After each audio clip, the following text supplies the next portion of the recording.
The inquiry also reviewed a new leaked video revealing the inner workings of the flawed hotel quarantine system. Joining me now, Victorian Liberal MP and former opposition leader Matthew Guy. Matthew, great to see you tonight. Look, there's a bit of argy-bargy going on, a bit of blame shifting, good old-fashioned sort of bottom covering, if you like, at today's inquiry. What did you make of it? Well, there's all of that. There's just a complete, almost state of delusion where the Premier has gone on the record and said that the federal government never offered them any ADF support. I mean, it beggars belief. Despite the Prime Minister making the offer on national television, despite the Prime Minister coming out of the National Cabinet and saying we stand ready and willing to give the military to any state that requests it, Daniel Andrews fronts up to a parliamentary inquiry and says, no one ever asked, no one ever offered, so we never took it. I mean, it would be comical if it wasn't so terrifying what is happening here in Melbourne. We are in a stage 4 lockdown. There is a curfew in this city. I can't leave my place where I am more than 5 kilometres or you'll be fined $22,000, I think it is. And I don't think anyone or most of us object to the provisions of a stage 4. We have to do what we have to do to combat this coronavirus. But why we're here is important. Why 1 in 5 Australians currently is in a curfew is important, and the reasons are important. And the lies, the obfuscation, the backside covering, as you saw today, it is just too much for us to cop here in Melbourne, given that it is destroying business and the mental health challenge is out of control.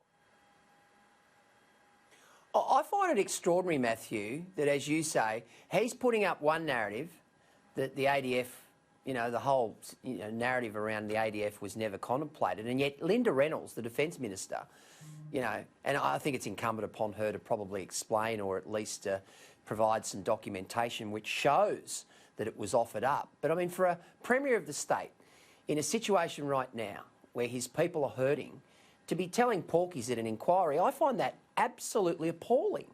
Well, people are dying from this second wave in Melbourne. This is going through nursing homes, one close to where I am here in Templestowe, which is frightening, or certainly infections, I shouldn't say deaths, but it is frightening. And elderly people are frightened, the general population is frightened. We're all very concerned about what's going on, and what we get from the Premier is lies to save his skin. So always remember this, he puts himself first, he plays politics first at a time we need the truth the most.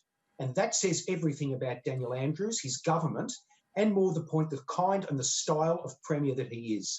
It grates with so many of us to see these hashtags on Twitter put out by the union movement, supported by all kinds of people around Australia who are not in Melbourne, telling us what we should be doing and how it's good for us. Well, we accept we have to do the right thing, but 99.9% of us did the right thing. It was the state government that didn't. That's why we're in the mess that we are in.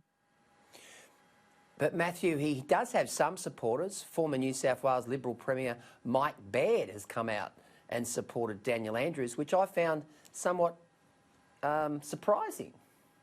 Well, I think a lot of us as Victorian Liberals are pretty annoyed by that. I mean, here we are trying to raise the prominence at a time where a socialist Premier has closed down the Parliament. He's 15 metres away from the inquiry that is being held but won't turn up into the room. I mean, any kind of scrutiny on this man, he shuts down. Too many people in certain parts of the media in Melbourne are just totally complicit with what he says. There's never been a more important time, Peter, for scrutiny. This is when you must have scrutiny. It's when you must ask about the right decisions. Given that it was a government decision that stuffed up, that got us to the second wave, and the same people are still in charge of managing the circumstance, wouldn't you think that this is the time you need scrutiny? I would have thought we need scrutiny, not sycophancy of people just saying, well, we need to stand with him because it's a difficult situation. Listen, 5.25 million Melburnians are finding it difficult. Not one person, 5.25 million of us. That is 1 in 5 Australians. We're doing the right thing for the second time. We don't need to be lied to, treated with contempt, or told what's good for us. We just need the truth.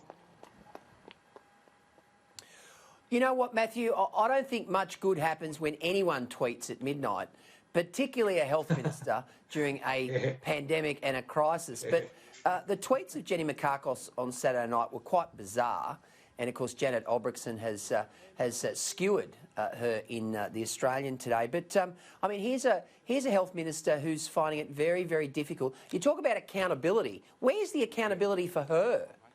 You know, she fronted up. The upper house sat for one day. The lower house was closed down. When the upper house sat, where Jenny Mikakos is a member, the Shadow Minister Georgie Crozier asked her repeated questions about whether she took responsibility for the pandemic second wave and a whole range of issues that Victorians want to know, Melburnians in particular. She refused to answer any. She said, I will take every question on notice and give you a written reply. The written replies, if they came late. And if they featured anything, they were literally government spin. It is an insult. She is an insult. She should resign. She should be, well, Andrews won't sack her. He sacks people if they ranch stack, but he won't sack people if they preside over a second wave of coronavirus. That's his priorities. But both he and his minister shouldn't be there. Victorians know that. I think we all know that. It's a disaster. Matthew Guy, great to see you tonight. Thanks for joining us on Sky News Across Australia. Pleasure. Thanks for having me.